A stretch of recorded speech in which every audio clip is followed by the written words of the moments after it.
You're up. So Diana, you know, as a member of the History and Artifacts Committee, we are, amongst other things, interviewing a lot of, as many as we can, members that have been with the... Around a long time. Around a long time. And everyone has their own story to tell, and obviously as part of our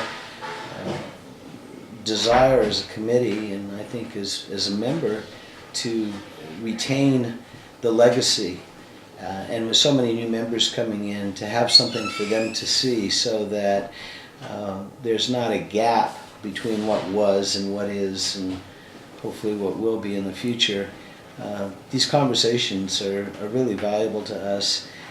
There's no right or wrong answers, obviously, and so today I just want to talk a little bit about, first of all, just a little bit of background when you and Ed joined the club, and what was the genesis behind that, and whether this was your first club that you joined, and give us a little bit of background of what got you started here at CYC and when that was. Sure, you know, I've been thinking about it since you guys approached me about doing this, so I started thinking about all this kind of thing. And, you know, it was interesting. I had never been on a sailboat before because my mother runs the Wacky Jacky, and I've been on what I call a working boat. It's not even a power, I mean, it is a power boat, but we call them working boats. So I was used to doing that, and then... and probably on the water more than most people. Yeah, quite a bit, yeah. quite a bit. And especially they bought their first boat around 16 when we first got involved in that. So I was out the gate a lot, out to Fairlawns and all that kind of stuff. But I was single, and there are two members here, but Dave Boring sailed every Friday night out of the Corinthian Yacht Club. And he had a Catalina 30 called the Griffin. He was on Beeline. And he met Ed, I dare say at a bar, of course, but whatever. He met Ed, and then I met Ed, and he said, you know, I'd like to take you out sailing, Ed. Would you like to do that? And Ed was always one of those fast powerboat guys back east. He goes, well, I've never been sailing, but sure, let's do it. So then he met me, and we started courting on this Catalina 30 on the Griffin since 1982, and we sailed every single Friday night.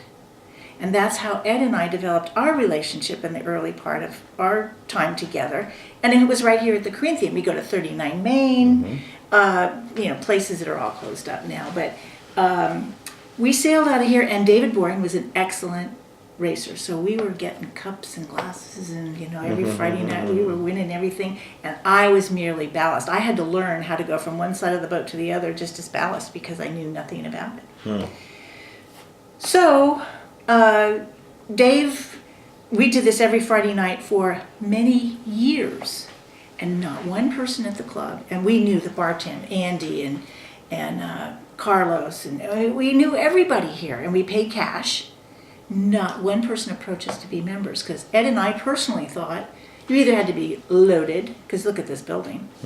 We thought you had to be really wealthy, or you had to be some real hotshot racer like Dave Boring, because we knew he didn't have a lot of money. So, was there also the notion that to be a member you needed to own a boat? I don't think there was. It wasn't in our mind. That wasn't the factor, because we were on a boat every Friday night, so it didn't occur to us that was part of the issue. I just thought you had to either be really a desirable racer to be asked to go out on boats, or you had to have some dough. So Dave Boring comes up to us one day, and this was... Ed and I got married. We started sailing out of the club in 82. In 87, Ed and I got married, and we were commuting from the city. Wow. And Dave Boring comes up to us in around 92, and he says, you guys ought to think about being members. And I go, well, we can't afford that. And he goes, well, they're going to raise the initiation fees from $1,500 a year to $3,000 a year. And I said, $1,500? We were shocked. So we joined immediately. And so that was 87? That was in 92 when we joined, 92. believe it or not. Yeah, so we were sailing here for 10 years before. And in 92, remind me, what was the state of the membership then? Because I know we went through periods of lulls, you know, where we needed to do certain things to develop an interest. There was a rejuvenation of some issues going around the club from my memory at that time. Racing was pretty big. It was a pretty big part of what everybody did here. It was. But, it's an age-old problem, getting enough boats out and getting the committee boats Sure. and getting that. But when we first started getting involved in our membership in '92, we immediately got on race committee, and Jim Snow took us out. We did YRAs, we were Drake's Bay, we did all this stuff, all that. And so racing was a big part of it. I didn't know politically what was going on around the club. It really wasn't anything I was interested in, but I joined this place because I loved it. And I had been around here for 10 years. Yeah, I think that's a nice thing about the club is that you can get involved in the politics if you want to. You can get involved in getting on the flag and all of that. But again, you don't really need to, and you still can enjoy the club. It's very nice in that regard. There's not these kinds of expectations. And then you guys got a boat. Right? We did. We actually, before we were married, we had a Cal 20, and we decided to teach ourselves how to sail.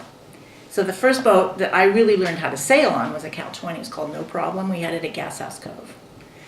And we'd get right out on the bay, and we tried to sink that thing. We tried to, because we were so inexperienced. It was like, oh my God. But we learned. Yeah. And fell in love with the whole sport. And then after a couple of years of marriage, we bought our Catalina 27, our first Sirius, did that. But, I'll tell you, as soon as we joined, there was a feeling of, I wanted to be part of this place. So I got involved right away. I had already been kind of on the peripheral for 10 years, so now it was time just to jump in. And that's what I did, and I became part of the Corinthian Women at that. Well, actually, it was the Corinthian Women's Auxiliary then. The auxiliary then. Right. Also, you mentioned when you were first getting involved, there seemed to be much more of a bias, as one would expect, toward racing within the club. If you look at the club today, it's really a mix. And when did you start seeing that change a little bit, where you had racers, and then, because can be a slippery slope too for a club, right? Because it could be a turnoff to racers, and yet at the same time, the Holy Grail is the bar license and people using the dining room and all of that. So you sort of want to balance. Did you see that? Was that a more of a subtle change? Well, there were a few things that were going on. When the Navy had pulled out of the area, I don't know if you recall that, back probably before '92. Right. So they called on Charlie White to kind of revitalize the interest of the club at opening day. So they made him chairman, and he put a sign up, "Hey, anybody welcome to come."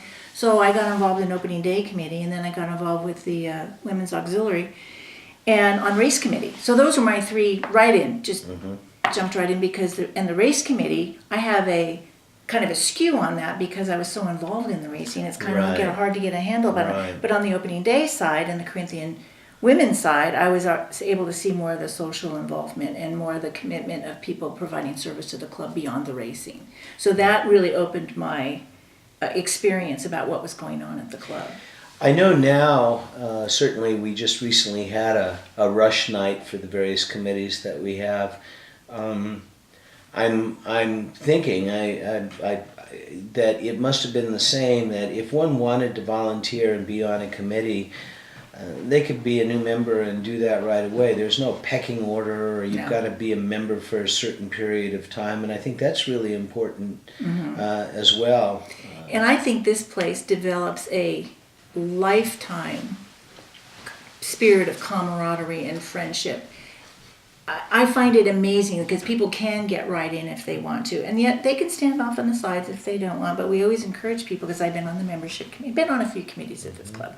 So at one time membership, but that's one of the things that you develop such camaraderie with people so quickly. I've traveled the world with Corinthians. They're part of my everyday life with Corinthians. If I walked in a dining room, there'd be one of 50 people I'd sit down and have dinner with and love it, because it's so great that we have this connection. And it seems that it happens naturally, even for people who maybe don't normally join things. It's not doesn't seem to be an atmosphere where there are all these expectations. You pay the fee, the entry fee, and you join, and then how you're going to use the club is really up to you.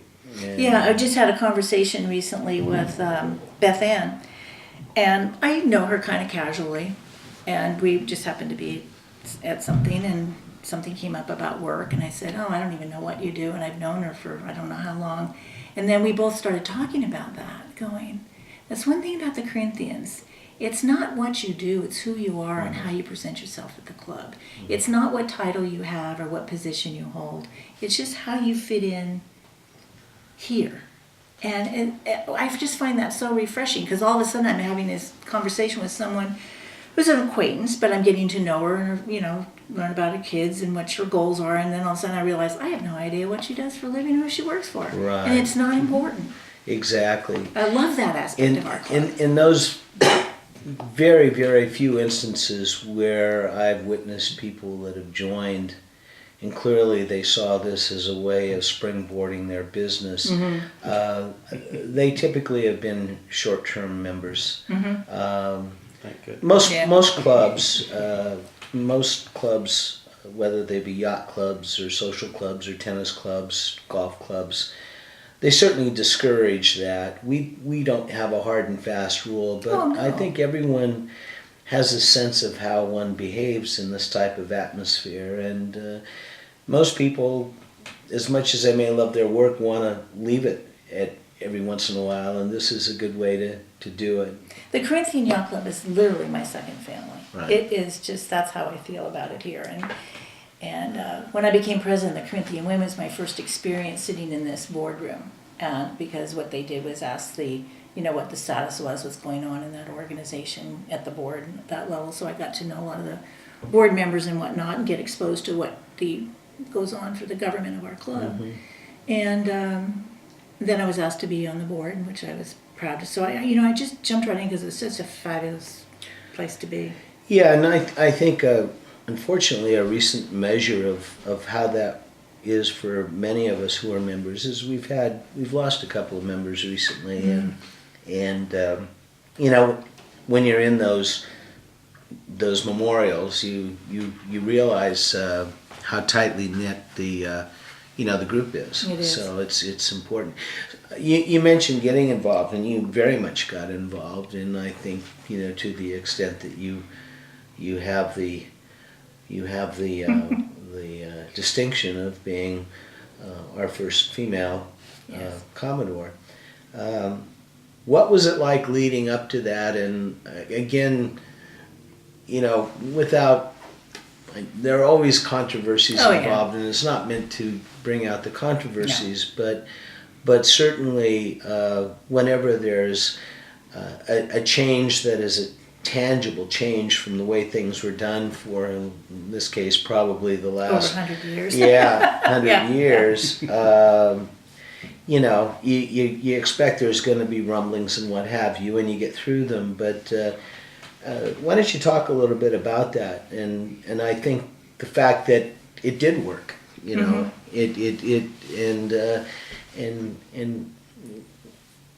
I think the message I want to get across is that for members that come in and there's a bad day at the office, there's a bad day at the club, don't take your ball and go home. Things get worked out, and That's right. I think you're probably one of the best people to sort of talk about how things can evolve, and at the end of the day, really make everything even better as a result. Well, thank you for saying that. Yeah, the place is still standing. It's thriving, which I'm thrilled with. It was 19 years ago I was Commodore, but that process starts from the time you're on the board, and then it really sinks into the idea of the membership when you're rear Commodore. Then they go, oh, well, this is the future for the next 3 or 4 years or whatever. In my case, it was 4, but so then all of a sudden they're going, oh, this is different. But I had been on race committee for a number of years, and sailing our boat, and I took the women's sailing seminar from Utah and Ross Culver. My life was never the same because I took over driving the boat. So I was out there racing behind the wheel with a lot of people. So, and I'll also tell you, there was never, I walked down that photograph, that wall we have in the hallway and saw and one of the things that I always felt so wonderful about is there's a lot of the recent, I would call them recent old timers that are still dedicated to this place. And I love that part about it. So I embraced serving the club, working on committees, but because I had fun. I was never, I'm going to be the first woman Commodore. That was never part of my thinking. I think generally those things come about because people, you do something you love, then they're going to recognize that, well, I guess this person has some pretty competent leadership skills, organizational skills, and all the things that are required. Sure. So when I got the call from our Mark Murray, our club attorney, to ask me to be Rear Commodore, I was there, what? Mark, I've only been on the board a year. He goes, yes, but, and he talked me into it. And I said, wow, I'd be honored to be the first Rear Commodore, female Rear Commodore here. And it was a different day back then, They didn't have committees running things. You ran all the races. You bought all the trophies for all the YRA races we used to do. You had to go and do a lot of be on the race. And at that time, it seemed like that, in terms of responsibilities, the most responsibility was on the shoulders of the Rear Commodore, and then you had a little bit taken off your shoulders when you became Vice Commodore, and then when you became Commodore, you still had responsibilities. I think you had to earn your stripes, really, as a Rear Commodore, because they're going to see what you're doing on the water. And, in those days, too, because we were cruising, which we still do, thank goodness, and Sally Hughes was in charge of the cruising at the time. So we had fabulous cruises. We had great race seasons. Matthew Gorton was my race chairman. A lot of energy. Ed did he was chairing the Friday night races, and that's when we had the shotgun up there and everything. Right. And so I think what you do is you kind of earn your stripes as Rear Commodore. Well, especially at that time, because as you suggested, if you were the Rear Commodore, it was implied that ultimately you were going to be Commodore. At some point, it was implied. Yes, I definitely use that word implied. And I think so, but as long as you stay in out of jail and in good stead with the club, but that obviously was also on the minds of some people who maybe weren't used to that, and that 2 years down the road. If you were still around, you're going to be a Commodore. And as we know, I mean, there are different attitudes about different things. Yeah, but I do have to say, first of all, I had the example of my mother who broke into the Fisherman's Wharf as a woman captain. Broke into the club. I mean, and it was never about her wanting to break that barrier. It was, this is what she loved to do. Exactly. And that's what I did. And I think most people saw that. And I have to say, a lot of the guys at the time, you had some characters around here, Dave Donzel and Charlie White and Jack Cooper and all those. They saw my passion for it. Sure. And I had a lot of support. Sure. This didn't come out of thin air. There was a lot of support at the time. But when you're Rear Commodore, you're so busy you don't even really think about it, because there's still another year to go, and then people can change their minds and boot you out if they wanted to, Well, that's right, and you also... Because there was controversy in elections. We had contested elections prior to me. Where there were other slates that were... Yeah, and I had seen a lot of that, so I was very aware of it at the time, but as Rear Commodore, you're so busy. I became more aware of it when I was Vice Commodore. Sure. Because there were other things occurring at the club that were going to involve some significant expenditures. We had, that was huge. You might want to talk a little bit about that, because your predecessor was involved not only because he was Commodore, but I think also because of his particular expertise. In engineering. Brilliant. So, and service. I mean, he gave a lot of his time, which was money. I mean, he really had his skills, his knowledge, his time. It was just amazing what the group of people that put together our current breakwater. Right. What they dedicated to this club. And that's a real important point. On the one hand, you don't come here to tout what you do in business and how much you make and who you know and all of that. However, at the same time, when a club is dealing with issues, I've always said it is important to know who does what, because we there's have skill some sets you have to know. incredible talent embodied in this club that you wouldn't know about because they're not going to talk about it. But for instance, if you're going to start selecting wines that you want to serve at the bar, we've got people that have owned wineries who have, who've forgotten more about the wine industry than most people will ever know. Right. So it is important, I think, and I would say for people who are volunteering, to speak up when there is something going on where they know a little something about it. And that's the thing that keeps it's the lifeblood of the club, as far as I'm concerned, because that's when you do find out what people do, and it's when you're already involved. It's not a matter of trying to build your own company. It's trying to serve the yacht club or try to provide a service for the yacht club. Absolutely. Yeah, I think a good example of that was Herb Myers when, for many years we learned, the club, what dictated what the club did and didn't do in terms of work to the property really had to do with how much money we had in the coffers, and we didn't create debt or what have you. But by the time we got, and we'll get into the wall in a few minutes, but by the time the seawall, by the time we got, I need to clarify what kind of wall. That's right. Yeah, that's okay. When we got to that point, it was really useful to have someone who was so well entrenched in banking and understanding it and being able to work, with the banks in the terms finance, of structuring the engineering, our finance, the construction, all of it. It was just a huge package, and we had some great people doing it. Eric Aarons was the chairman of that, and and you had John Culver, and you had Jeff McQueen, and you had Herb Myers out there, and these people all brought their talents and skills in. And it also meant too that you weren't going to get a surprise at the end of the year called an assessment, because we had to outsource so much and the expense. Yeah, well, during that time, I don't know if this has come up in any other interviews. During the time of the breakwater and all the everything getting in place to replace that, because I remember being on hands and knees out on the plywood getting out to our boat. I mean, during the storms, because the water's cracking over the thing. We were down. Yeah, we all know that. We were down literally on hands and knees to get safely to our boat.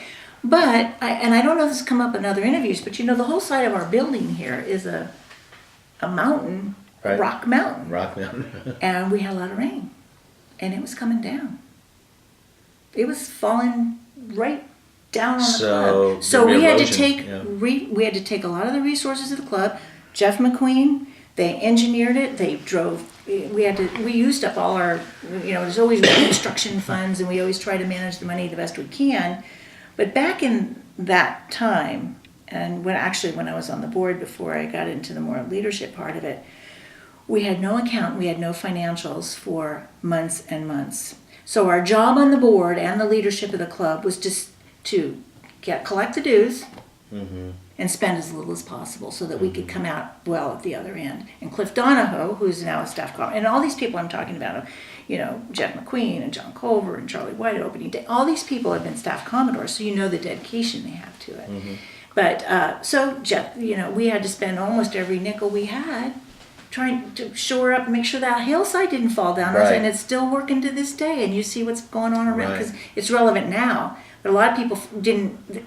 I was Commodore 19 years ago, so a lot of people don't know about that. That hillside was falling down on us. Right. And Jeff came in and brought all his engineering skills, and and we have there's just a lot of things that people have done so much too. And then we got a hold of the finances because of Cliff Donahoe. He was on his own accounting and all that, and he came in and we got a handle on all that, so we were able to start building again. And he's a staff commodore, so you just saw all this wonderful stuff. And by the time I got to be vice, that was the time of no club managers. We had lost a club manager, then we hired one, and that didn't work out too well. So I was in here having staff meetings, hiring and firing people. So that's when my people saw, okay, well, Diana manages an office. This is where they want to know what I did and what I could do, and I did that for the couple of years that we needed to get by until we got Ingo and of course now John. But. Well, and we have a real challenge because smaller clubs can survive off of members volunteering. They're typically not open as much as we are. Right. And I think that's one of the beauties too for membership is you can use it. The club is open certainly enough during the week to, for people to get good use out of it.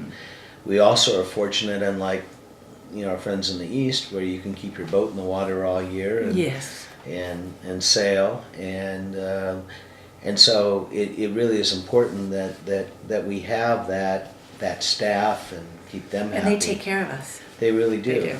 They really do. Lets us come and do the other things that need to be done around here. Something we talk a little bit about the seawall.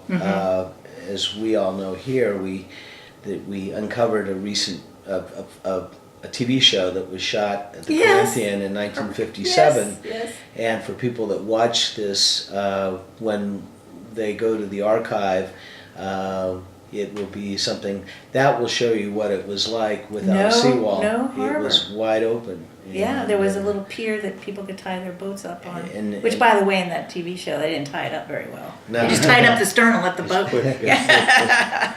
But so the seawall period in getting that. Why don't you explain what was? Do we had a semblance of a seawall and it wasn't working and we needed to do It was the something? old creosote, poles Right. that were just lined up along there, and it was just Right. battered to bits. Almost jury rigged. And all the fingers and all the pier, all of that, all the docks were all plywood, and nails were popping off it. It was just, it was pretty bad shape. Now, in those days, we had what we call a harbor company. It was separate from the Right. club, so there was a difference of managing because all the harbor was originally built with private funds from the club members, and they bought their slips, and Right. that raised the money to build the harbor. And then over a period of years, of course, people would rent them out. They didn't have boats anymore. Like, Right. things change. Right, and right. They evolve, and that's one thing I love about our club. We evolve. And so they started selling them and renting them and keeping the difference. I mean, because they had to pay so much a maintenance fee per foot to the harbor company. But whatever rent they could get on top of it was theirs. So as this went on, it became aware that there was the leadership of the club saw fit to say, okay, we're going to take the harbor company over and we'll manage it ourselves and we'll charge, fair rent. And so that's eventually came in there. But at that time they did all that. I'm trying to remember if the harbor company got dissolved before we did the seawall. But the seawall was so badly needed, and the harbor company didn't have enough money really to do it. So we had to indebt the club. So And that took a lot to... who owned the harbor company? It was owned by stockholders. Every slip owner had stock. Okay. They had stock in the company, the harbor company. Gotcha. Yeah, they had stock. And so when it dissolved, the stocks were sold. Okay. In fact, Ed and I bought our slip from Joan Malone, who was her husband he was a member here, and she had the slip, and she finally wanted to sell it, so we bought our slip from her. And so we had stock. Gotcha. And then when the harbor company dissolved, and that was the time of Dick Slotto, a staff commodore, Dave Boring was secretary, John was involved in it, John Culver, in the harbor company, trying to just maintain this harbor with as little money as they could. And so, as best they could with what little money they had, I should say. So then, once the harbor committee was dissolved, did that move into being the port committee, or did what was it? No, we always had was a it port committee. It was Okay. always a port committee. So was it We now have a replaced by harbor anything? committee. We have a harbor committee now. Harbor committee, And that's okay. the structure of the club changed. So we have a harbor committee, we have if you look in our bylaws, you'll see Right. the harbor rules, and we have a harbor committee that does that, but it's all part of the club. Okay, yeah. And they try to manage it based on the they go and go to all the other yacht clubs around and a lot of the other harbors around, Sure. trying to establish a fair market value for ours, so that we can have enough money to get our dredging done, to get the pilings done, to Right. redo the fingers, and redo the. And to do some advanced planning and Exactly. be prepared rather than Exactly. waiting for the accident to happen. But the indebtedness came, and the real, hard work of the people that built that new breakwater, which I don't know what would have happened. I would have imagined the whole thing could have broken loose. Well, certainly, it didn't happen. and certainly people that had boats that are of some value, Mm-hmm. certainly weren't going to keep them moored here if they were going Oh. to get beaten up. I mean, Yes, and there were some open slips at the time, but it became, after the seawall was built, it was very different after that. so what happened with the Harbor Committee, correct me if I'm wrong, but similarly, that's sort of what happened with the evolution of the catering and all of that. Yeah, that's Because a good way of looking at it. That was Yeah, that when I was vice commodore, outsourced. I negotiated with Corinthian Catering Company, and that was a wholly owned subsidiary of a bunch of members, but it was separate from Right. the club, and now it's not. So, these things evolve over time, and thank goodness, because I was around in the days when we didn't have a catering company, not the Right. first one or the second one we had. And then we were hiring, people from different caterers and whatnot. You never knew what you were going to get. in Right, terms of what you're food. gonna It was get. a big crapshoot. Yeah. And certainly, if we saw the opportunity for our upstairs being a real revenue generator, we needed to have some consistency there in terms of what we had to offer. Oh, sure. Yeah. For people who were planning weddings or what have you, because those things aren't cheap. And even that has changed, Mm-hmm. that's, as I say, I've been out of the management of the club for 19 years. I've served on committees, Right, but certainly not leading the club. And it's changed over the time. They absorbed the catering company, so now the club owns, we run our own dining room, and we have different IRS expectations Right. and laws, rules, and regulations that everybody has to stay on top of to manage our revenues from outside events. And our versus- tax status Yeah, within the all of it. context of And our that's the tax thing that's status. magical about the club. We have so many different resources, and I don't pretend to be able to know all of them Right.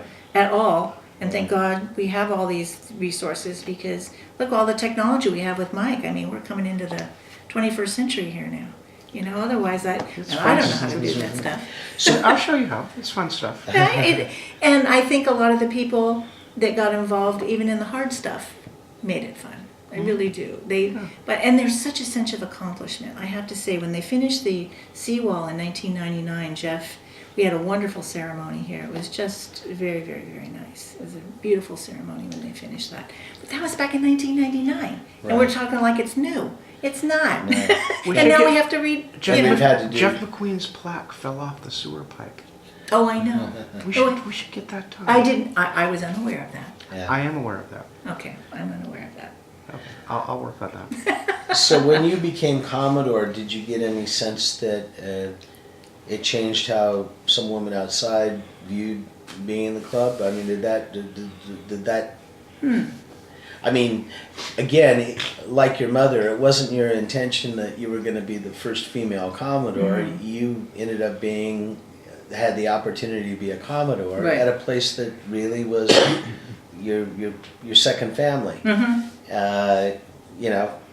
You can't do anything about the fact that you're a woman. That's you right. know, That's right. And that's great. And I think you just get involved in what's going on at the time, Right. and there's always something. There's no one who doesn't have to get involved pretty neck deep into things sometimes, it's the nature of personalities and different viewpoints, and that's what it is. It's If you can't handle that, don't do it. if one's coming in with an agenda that's a personal agenda to satisfy your own proprietary interests, that's really not going to work here. No, I've not seen it, so I don't know. No. I don't even have not and considered it. It just won't. It won't go through the screen, Yeah, if you will. I agree. And and also, I think I've heard very few instances of people that have applied and conducted themselves well in an interview, that we don't make a habit of rejecting a lot of people. Not many. We've had, a few There've been problems. a few. Yeah, I had to, when I was Commodore, ask members to leave because of different, I think I was at the tail end of anybody getting in a fist fight, let's put it that way. Yeah. But there was a lot of that stuff that went on younger, and by the way, I was the first person in the history of the yacht club not to be invited to cooks and waiters. Well, that's always been a bit of controversy, but it's Not for certainly- me. No, It's not for me. It's a tradition, and I had Exactly. I had fun with it because all I did was threaten I was going to do something, and everyone was, "What's Diana going to do?" Yeah. And I'd barely been Commodore, but because you're Commodore in November, and then it's in early February. February. So I was just threatening all kinds of things. I said, Yeah. "You guys just don't worry. Yeah. I'm going to. Yeah. You'll be surprised." And you know what?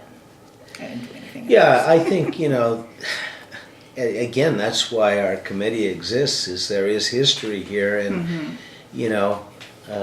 if you've got a beautiful parquet floor, the last thing you want to do is to put a carpet over it. You've got marble, you don't want to paint over the marble. We want to, We have tradition here. We That's have- why my passion was opening day, Yeah. because of such the pomp and circumstance. It's the only day we all get all gussied up, Yeah. with our blues and whites and It's fun. and that's, all our badges and all. It's the only day we do that, and that's why I like it. absolutely, absolutely.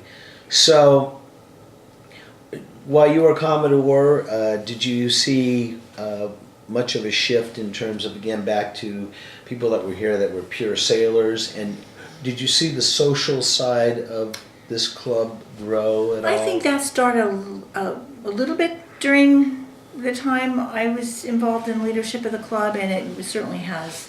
Did it have to increased do- a lot more after that? But some of the social members have made such valuable contributions Sure. to this club. I cannot.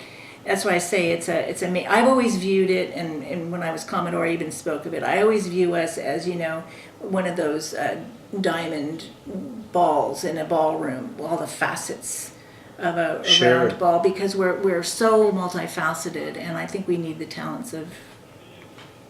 We never need to forget that we're here as a yacht club. That's primary to me, and I think most of us. And We also, are a yacht club. yeah, and also, certainly in the last year and a half, 2 years, amongst our, in the growth of membership, we're getting a lot of younger families. Yes, and I what just have you, heard a which is report the other day. very exciting, and Mm-hmm. those listening that are viewing this that are millennials are tired of hearing that, but for those of us who are baby boomers, certainly it's very, very important that transition be made. And I know even in the business world, that's one of the challenges that many businesses face, is that they've used a model and they've used guidelines that don't necessarily fit the way people do things anymore.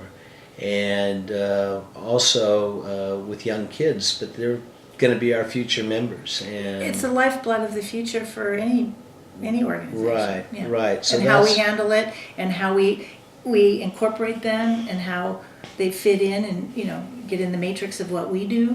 It's Right. important to integrate them So into our fabric. I'd like to get your perspective. We're about to embark on, and we've gone through this before, but we've got a beautiful facility here.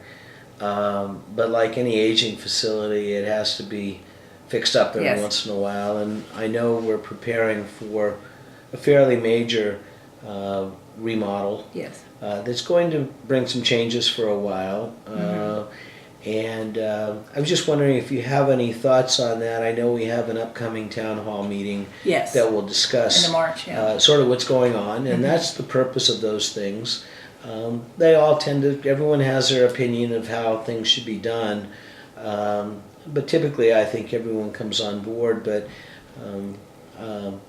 what are your thoughts of that? I mean, in terms of, for the newer members, it's not going to be perhaps as much of a big deal, but certainly it is going to change the shape of things for a little while around here. It will, but it's change, and we can adapt to that. part of what we have to go through. And in the big scheme of things, it's not that long a time. No. I am thrilled we have the facilities downstairs now for showers for our, to really, when you're coming off a boat and you're soaking wet and you don't want to slip through our dining room. No. And while people are dining, you just want to go in and get a hot shower. And I'm Right. so thrilled. So that was the beginning. And, it all, everything evolves and changes. Our kitchen here is arcane.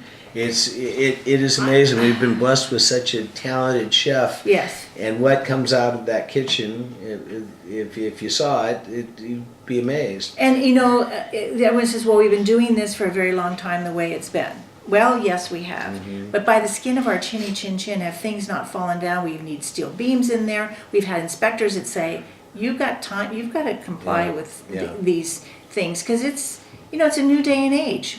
We don't get by the skin of our skills and our teeth and That's all right. that good stuff anymore. We have overseers that we may not like it, but it's the way it is. So let's move it forward in a way that works best for us. Well, And I think redoing that kitchen and getting the bathrooms downstairs, I'm all for making our building safe. We only have a certain footprint to work with. Exactly.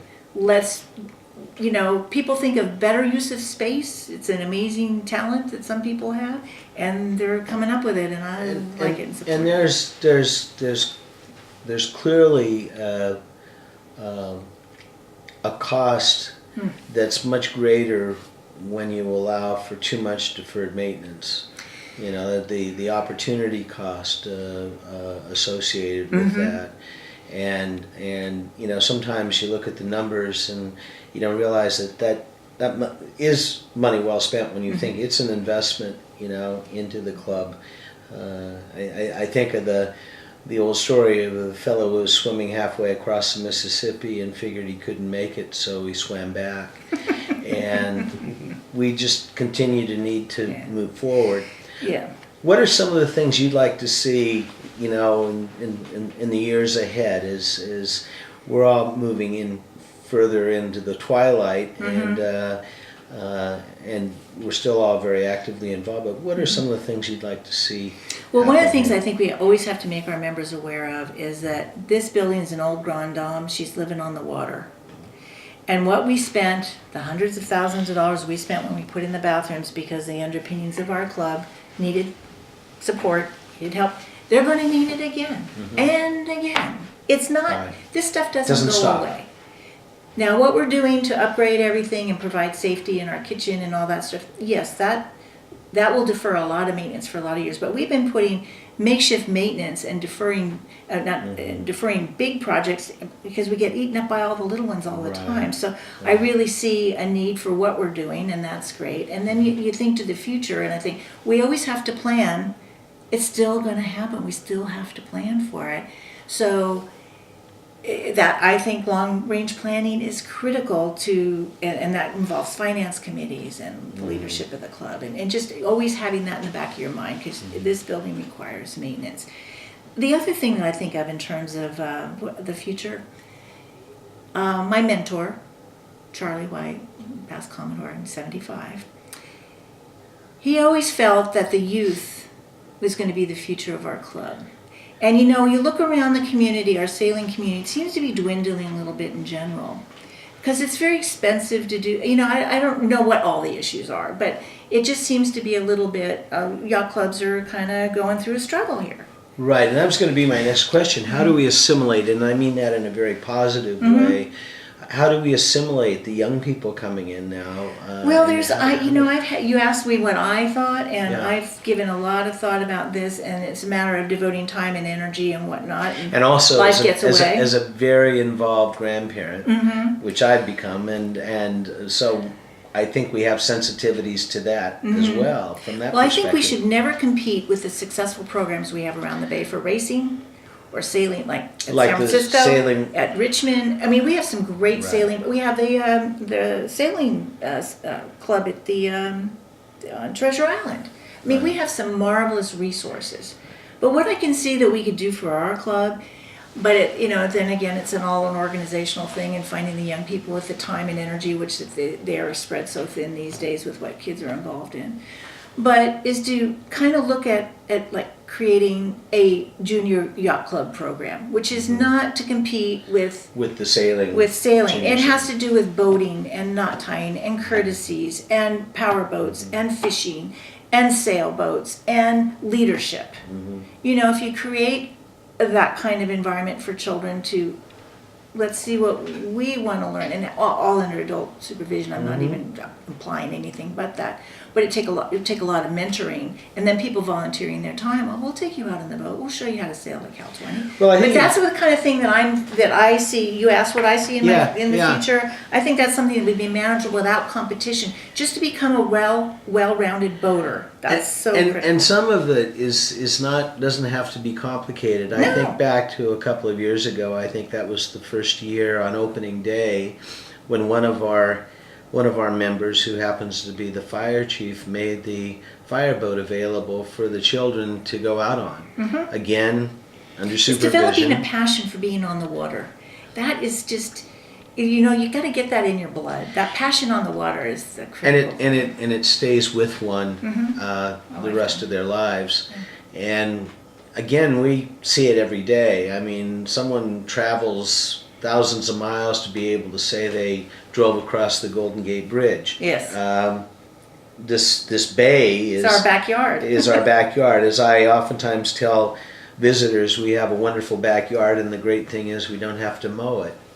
And I think that we look straight on to one of the prettiest cities in the world, and so given all of that, sometimes we probably take it for granted, but I think what we're trying to do too is, if we can step back a little bit and sort of look at this picture that we have and that we're all blessed with. That's great. And also, I think you mentioned the other clubs. One thing I've noticed, not having been a boater, when one travels and the reciprocity that's offered. Amazing. There's no cold call that's made when you go visit a club. Oh, yacht club. They all over don't- the world. It's wonderful, and that's another thing that Yes. people know. And I'm so proud of ours. So it's like, it's like see a picture where I will live. Yeah, exactly. And if they haven't heard of us, but for some reason they've heard of Sam's, which seems to be pretty global in its in the boating community, visibility. probably, Yeah. I just tell them we're a neighbor. So again, talking with you as a member, of the history and artifacts committee, we're collecting a lot of artifacts, and as we mentioned at the start, we've got these articles and all of that. I guess we want the past to sort of really generate, I hope, an interest that, no, you don't have to have a boat, and no, maybe you're even afraid of the water, as many people are. Come and enjoy this, and as you say, be able to capture. You stop thinking about those things that maybe were reasons not to come here. And I don't know. I'm just hopeful that that through these various conversations that we have, people will have a sense of pride and what our purpose is, and at the same time be able to enjoy themselves, and whether they're here to have a drink and dinner or whether they're here to race or whatever, we really, it's a pretty broad spectrum of what one can achieve from being a member of the club. Yeah, and I think it boils down to having a love of being near the water, regardless of what form that takes for you. If it's going to be dining over it and enjoying a cocktail, fine. I'm not a proponent of putting a swimming pool on the, No, no proponent on the roof of a swimming pool. no. No, Uh, maybe a hot tub below, no. there are Pool there- table in the bar, you get your swimming pool. There you go. Well, unless you can think of anything else, Diana, I really appreciate it. I think we're all going to see. I think once we have all of this cobbled together, This material, how yeah. this has really evolved and how much texture there really is to this club that we don't really think about, but it's not bad every once in a while to stop for a moment and think about something like that. And Tell you, one while of the we're things here. that I have done many times, and I continue to do it, is when there's a quiet moment at the club, maybe it could be at dark, it doesn't matter, or dawn, because I like to stay on our boat a lot, is just stand there by yourself and look at this, look at our club, look at the harbor, and just feel like you're connected to something that's very special. Right. And to try to communicate that to, well, they're either going to get it or not. That's kind of the way. But if you expose Right. it to them, that's what I find the camaraderie that I have here is that most people do the same thing I did, is stand on that deck and take it all in and say, this is a place I love being a part of. And at one time in my life, I got to lead it. And what an honor that is. And what an honor it is to be serving on the committees that I do. You know, people say, oh, you've done that a long time. Why are you still doing that?